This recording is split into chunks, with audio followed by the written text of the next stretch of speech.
Assalamualaikum warahmatullahi wabarakatuh.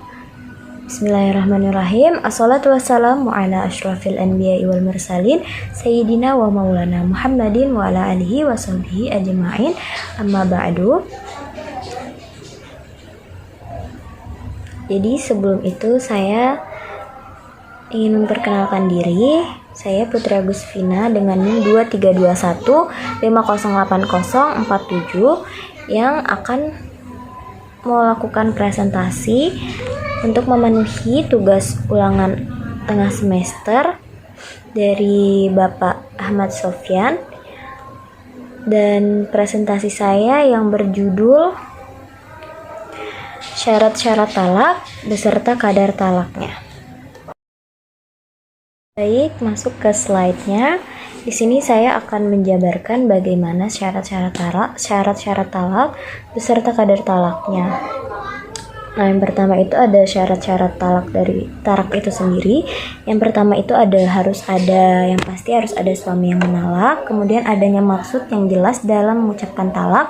Yang ketiga itu siapa yang bisa ditalak atau objek talaknya. Kemudian yang keempat itu memiliki kekuasaan atau kuasa atas objek talak. Yang kelima, ucapan atau perkataan yang menyebabkan talak itu terjadi.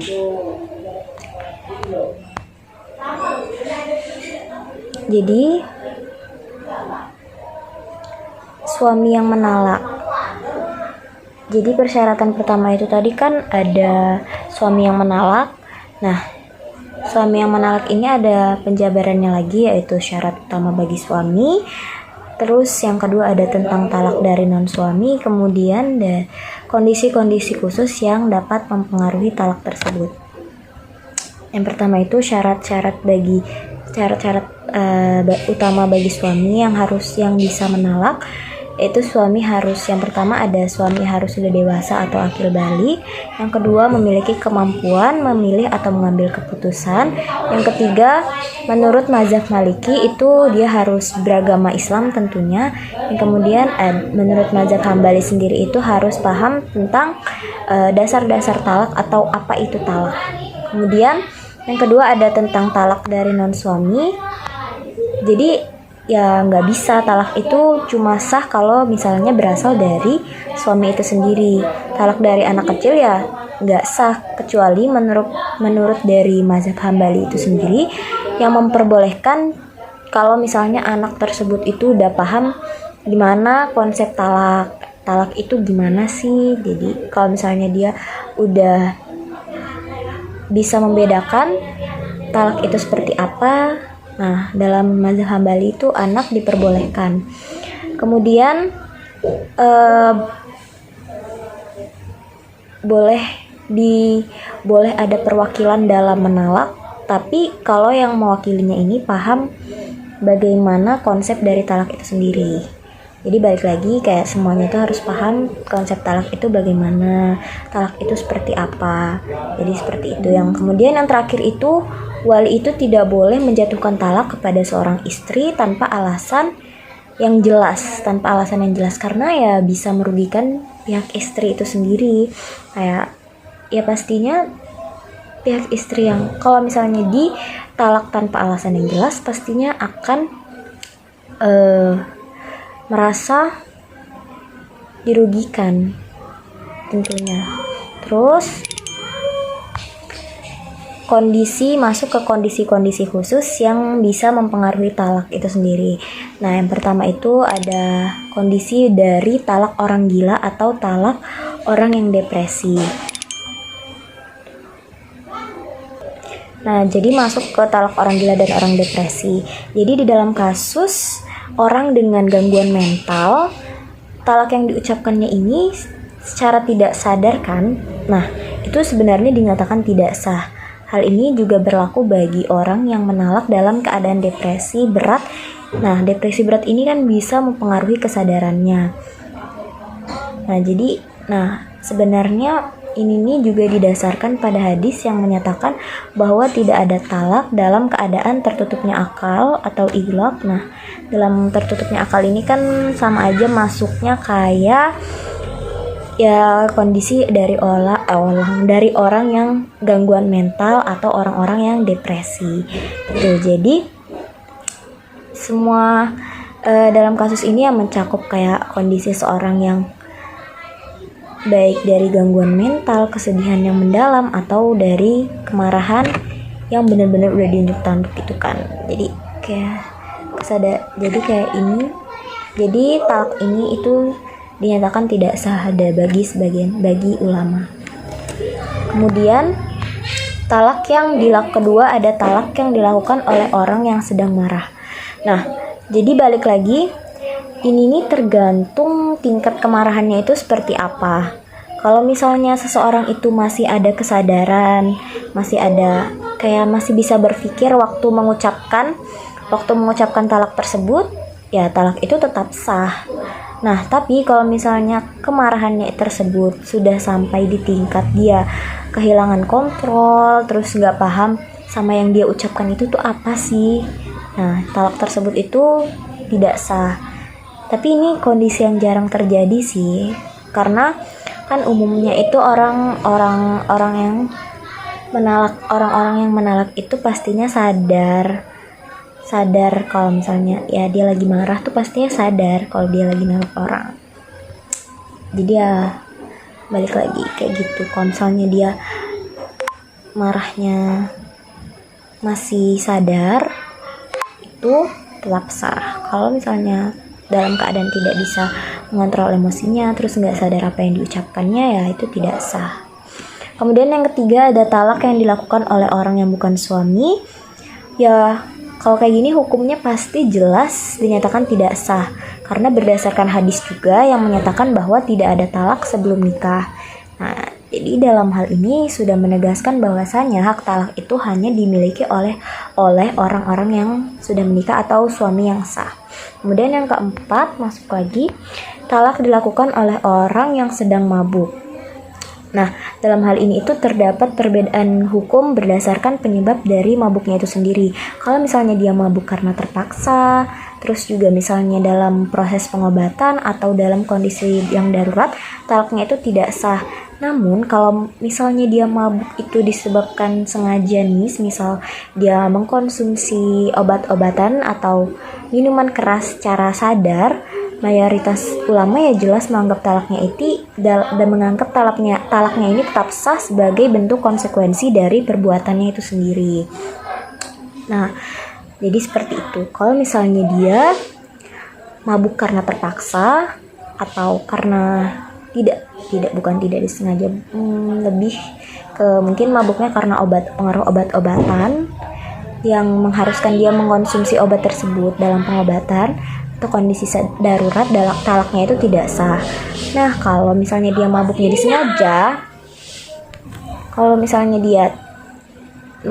disengaja, karena mengkonsumsi minuman keras atau obat-obatan yang terhalang, ya jelas mayoritas para ulama itu menganggap talaknya sah. Kemudian yang kelima itu ada talak orang non-muslim. Terkait talak orang non-muslim ini, mayoritas ulama itu menganggapnya sah, namun mazhab Maliki itu berpendapat yang sebaliknya. Mazhab Maliki itu mensyaratkan bahwasannya Islam itu sebagai syarat sahnya talak. Nah, jadi seperti itu. Kemudian masuk ke yang keenam, itu ada talak orang yang murtad. Untuk talak orang yang murtad itu sendiri tergantung pada beberapa kondisi. Kalau misalnya orang tersebut kembali ke Islam selama masa iddah, maka talaknya sah. Namun kalau misalnya dia tidak kembali ke Islam hingga masa iddahnya selesai atau kemurtadannya terjadi sebelum hubungan suami istri, talaknya batal karena perbedaan agama yang membatalkan akad nikah sebelumnya. Kemudian ada kondisi yang ketujuh, yaitu talak orang yang bodoh.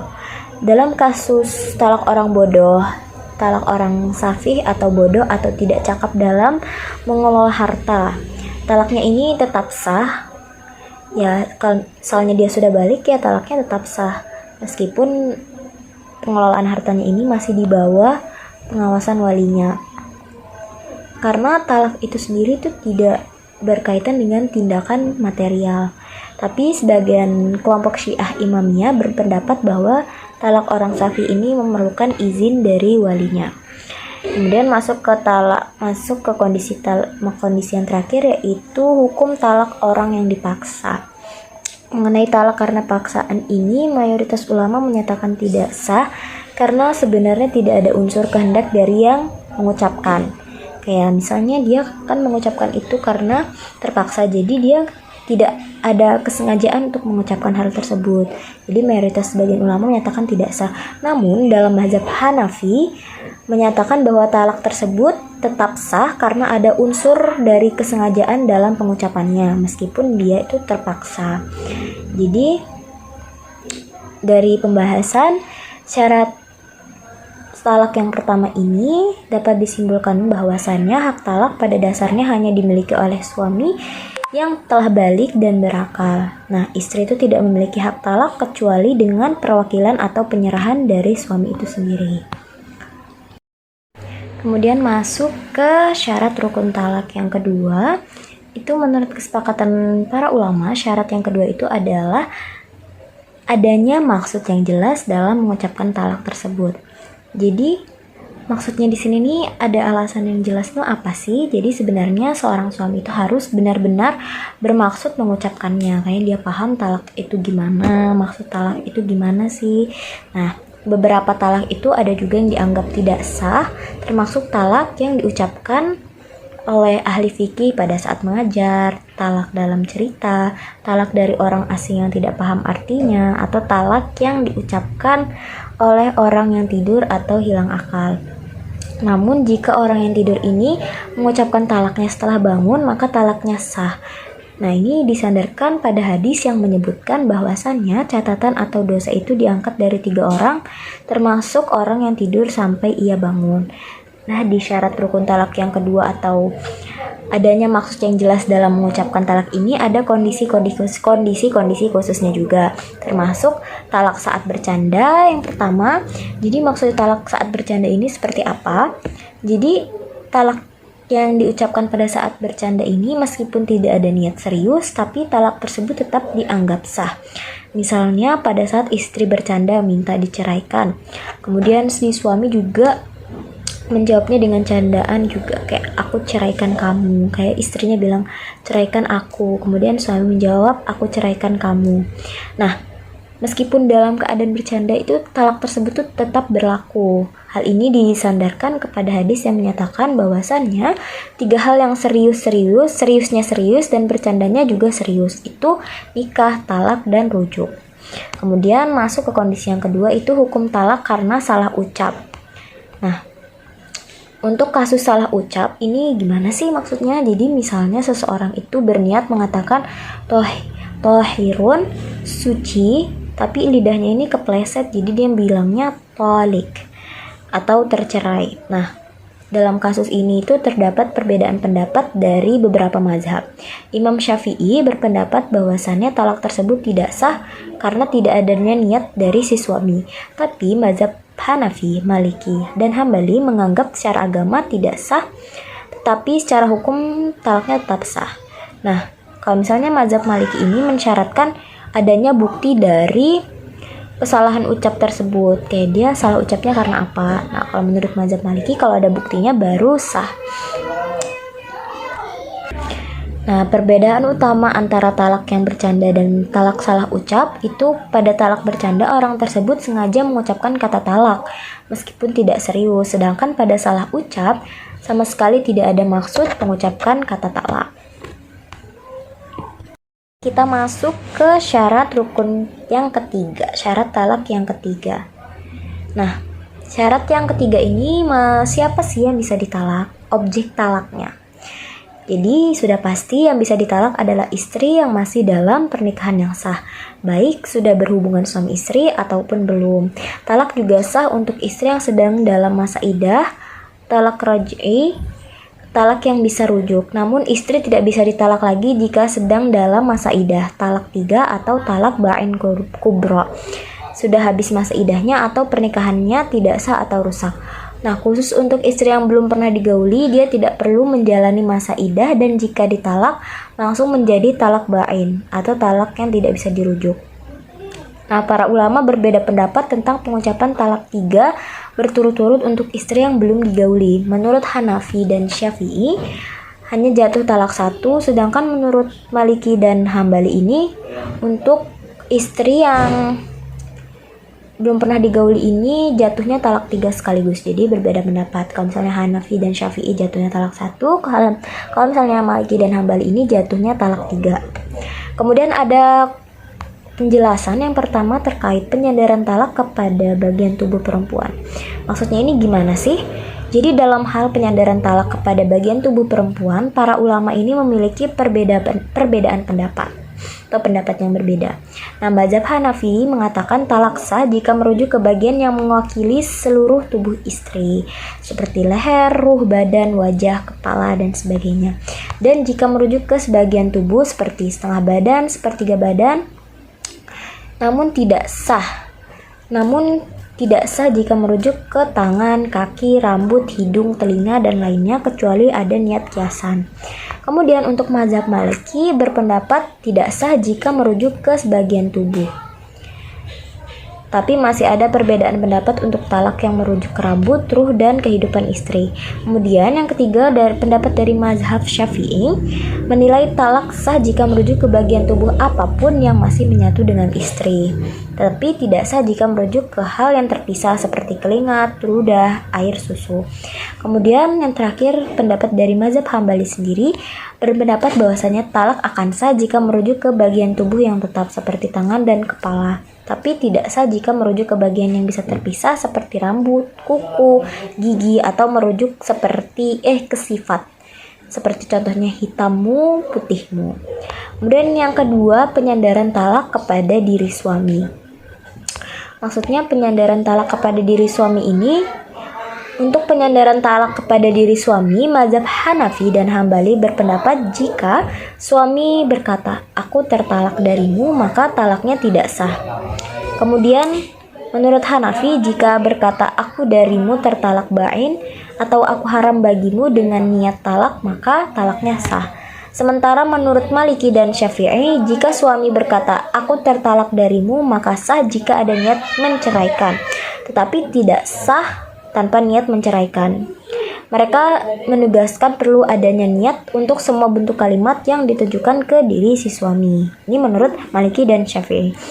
Nah, pada dasarnya para ulama ini lebih mengutamakan talak yang langsung ditujukan ke istri dibanding ke bagian tubuh atau ke diri suami sendiri, karena ada banyak syarat dan ketentuan yang harus diperhatikan jika talak tidak langsung ditujukan ke istri, yaitu penyandaran talak kepada diri suami. Jadi ya memang pada dasarnya ulama-ulama itu lebih mengutamakan talak yang langsung ditujukan kepada istri dibanding ke bagian tubuh atau ke diri suami sendiri.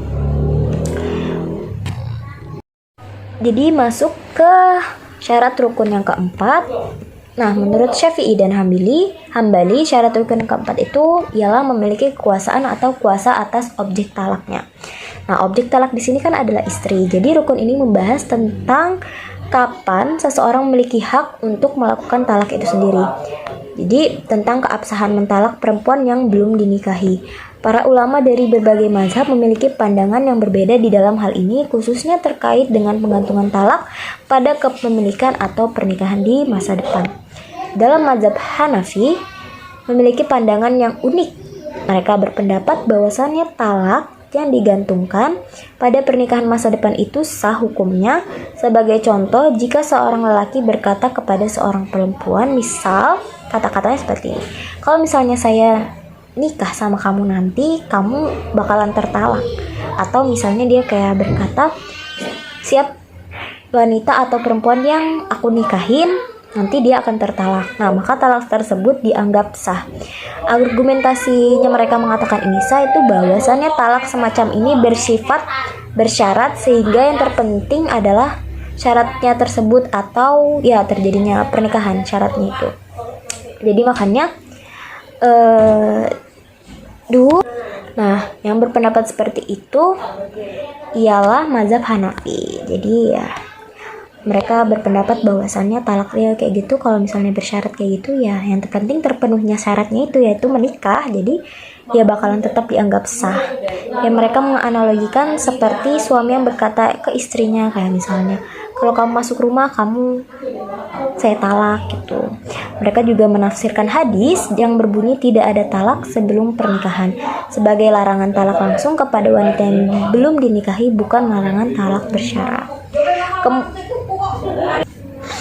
Kemudian pendapat dari mazhab Maliki memiliki pandangan yang bertolak belakang. Mereka kayak dengan tegas menyatakan bahwasannya talak yang digantungkan pada pernikahan masa depan ini tidak sah.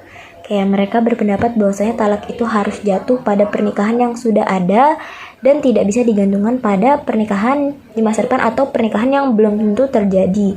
Mazhab Maliki ini berpegang teguh pada hadis tidak ada talak sebelum pernikahan sebagai dasar pendapat mereka. Kemudian pendapat dari mazhab Hanafi itu sendiri sejalan dengan pendapat dari mazhab Maliki. Mereka berpendapat bahwasannya talak yang digantungkan pada pernikahan di masa depan itu tidak sah.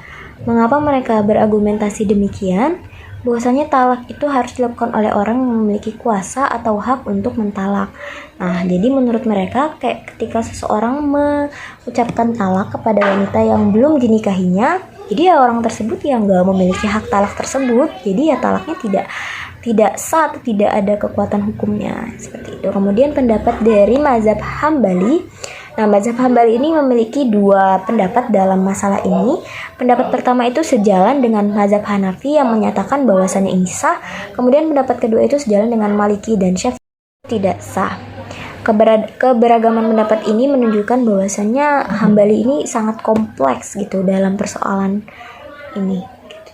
Jadi dari pemaparan syarat rukun ini dapat disimpulkan bahwasannya mayoritas ulama menyatakan ketidakabsahannya mentalak wanita yang belum dinikahi baik secara langsung maupun dengan cara digantungkan. Hanya mazhab Hanafi dan satu pendapat dari mazhab Hambali yang memperbolehkan talak yang digantungkan pada pernikahan di masa depan.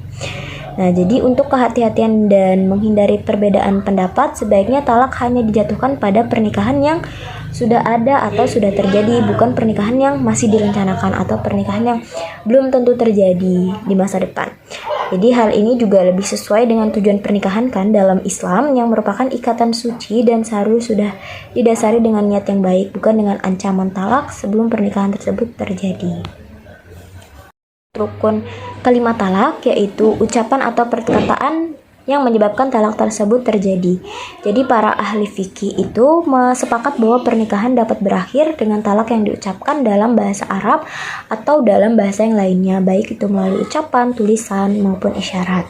Jadi kondisi yang pertama, hukum talak bisa diucapkan dengan dua cara, yaitu terang-terangan atau sindiran. Talak terang-terangan adalah ucapan yang jelas menunjukkan maksud talak, seperti kamu tertalak, atau misalnya saya talak kamu, aku talak kamu, termasuk juga ucapan kayak kamu haram buat aku, yang menurut mazhab Hanafi dianggap sebagai talak terang-terangan karena sudah umum digunakan masyarakat untuk perceraian. Kemudian kondisi yang kedua itu lafal yang selain lafal yang bersifat terang-terangan dan sindiran. Selain ucapan terang-terangan dan sindiran, ada juga ucapan biasa yang tidak menunjukkan maksud talak, seperti tuangkan air untukmu. Menurut mazhab Maliki, jika suami bermaksud talak dengan ucapan seperti itu, maka talak tetap jatuh. Namun jika tidak bermaksud talak, maka tidak jatuh talak. Kemudian ada hukum talak melalui tulisan. Jadi talak juga bisa dilakukan melalui tulisan. Para ulama membagi tulisan menjadi dua, yaitu tulisan yang jelas seperti di kertas atau dinding dan tulisan yang tidak jelas seperti di udara. Talak dengan tulisan yang jelas dianggap sah jika disertai dengan niat, tentunya niat talak, sedangkan tulisan yang tidak jelas tidak menyebabkan jatuhnya talak meskipun ada niatnya di sana. Kemudian yang keempat, talak melalui surat. Talak melalui surat ini jika si suami itu mengirim utusan untuk menyampaikan talak kepada istri, maka talak dianggap sah karena utusan bertindak sebagai penyampai pesan suami. Dalam hal surat, talak jatuh ketika surat dikeluarkan dari tangan suami dengan niat talak, meskipun belum sampai ke istri. Jadi maksudnya ini kayak misalnya dia ngasih surat ke penyampainya, terus belum kayak dia udah ngasih surat ini ke penyampainya, nah itu udah jatuh talak meskipun suratnya itu masih ada di tangan penyampainya, belum ada di tangan istrinya.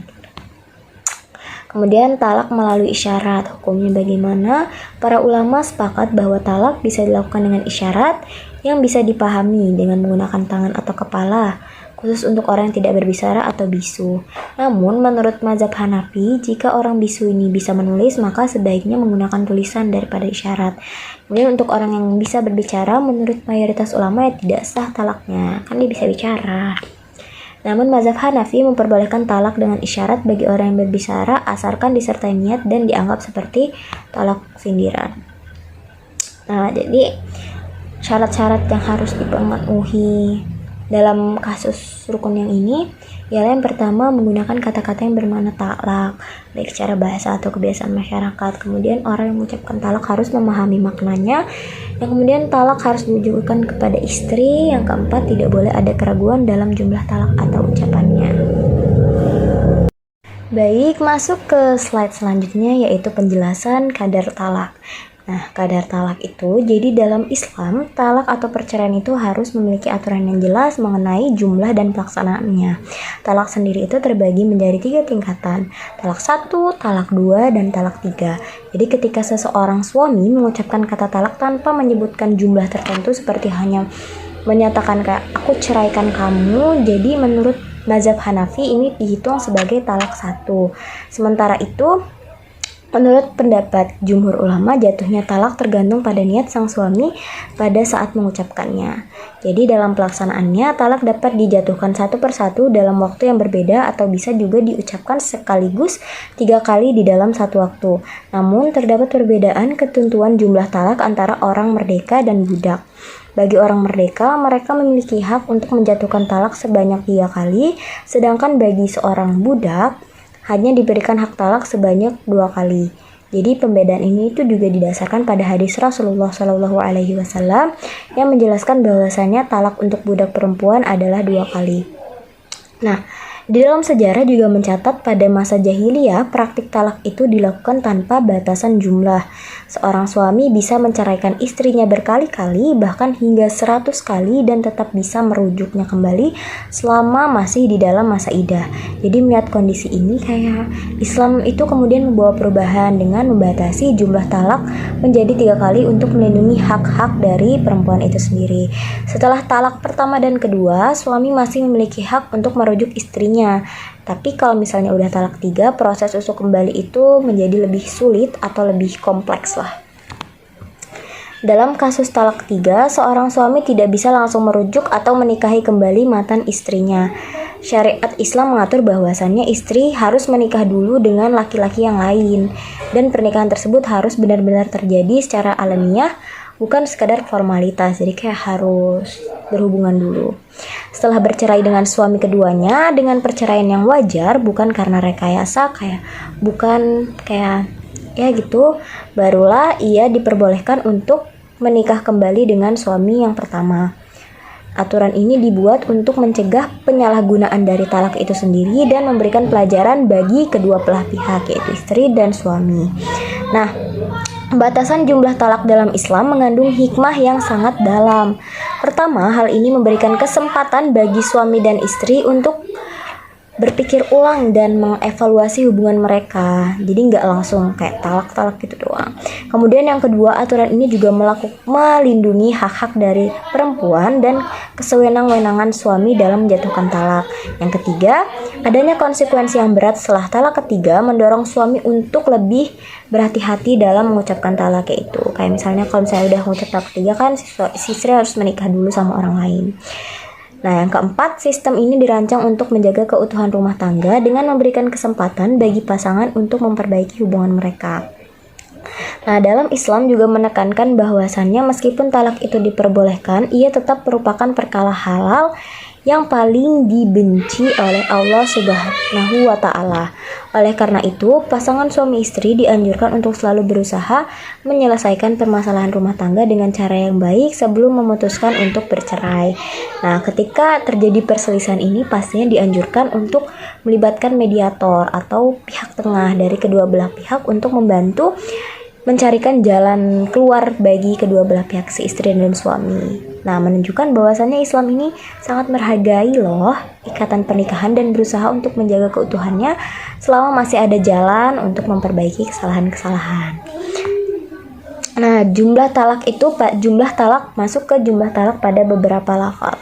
Para fuqaha telah sepakat bahwasannya talak dengan tanpa lafal tidak terjadi tanpa diiringi niat. Lafal yang diucapkan oleh suami yang melakukan talak bermacam-macam. Yang menentukan jumlah talak adalah niat atau ucapan atau jumlah yang digandingkan dengan talak secara terang-terangan.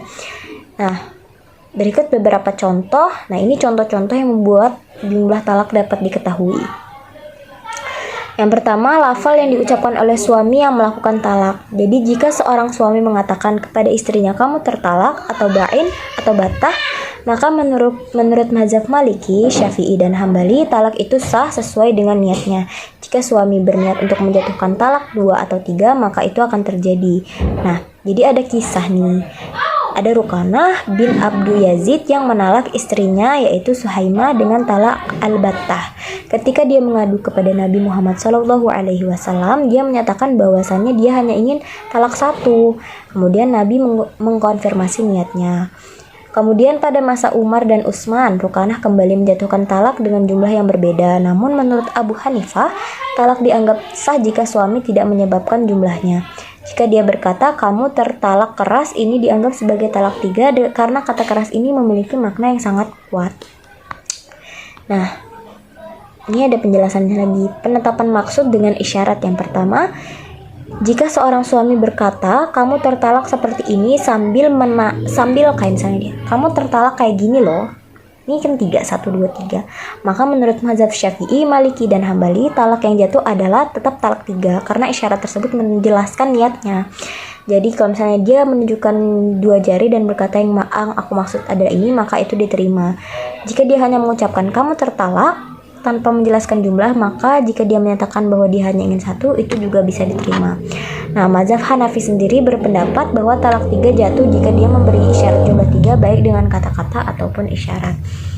Nah, kemudian penjelasan 1 di dalam 2. Nah, mazhab Syafi'i berpendapat bahwasannya jika suami mengatakan kamu tertalak 1 di dalam 2, maka jika dia berniat untuk menjatuhkan 1 talak bersama 2, talak yang jatuh adalah talak 3. Karena kata dalam dianggap berarti bersama. Dalam itu dianggap bersama. Nah, hal ini mirip dengan orang asing yang berbicara dalam bahasa Arab tetapi tidak memahami artinya. Kalau suami tahu jumlahnya dan berniat sesuai, maka talak 2 akan jatuh. Jika tidak ada niat, talak yang sah hanya 1. Menurut mazhab Hanafi, jika dia mengatakan 1 di dalam 2 tanpa niat yang jelas, talak 1 tetap berlaku. Jika niatnya jelas, maka talak yang jatuh bergantung pada situasi istri, apakah sudah disetubuhi atau belum. Kemudian ada kondisi, kan tadi kondisi yang pertama lafal yang diucapkan oleh suami yang melakukan talak.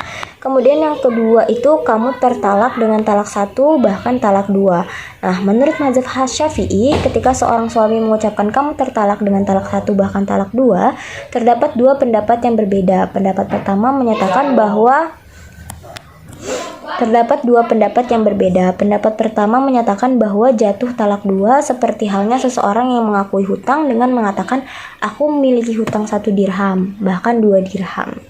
Sementara pendapat kedua menyatakan bahwa jatuh talak 3 dengan alasan bahwasannya talak merupakan penjatuhan yang tidak bisa dilakukan 2 kali sekaligus, sehingga harus dimulai dari awal, sedari awal. Kemudian yang ketiga itu yang C, ucapan talak dibarengi dengan lafal 3 dan dengan diulangi.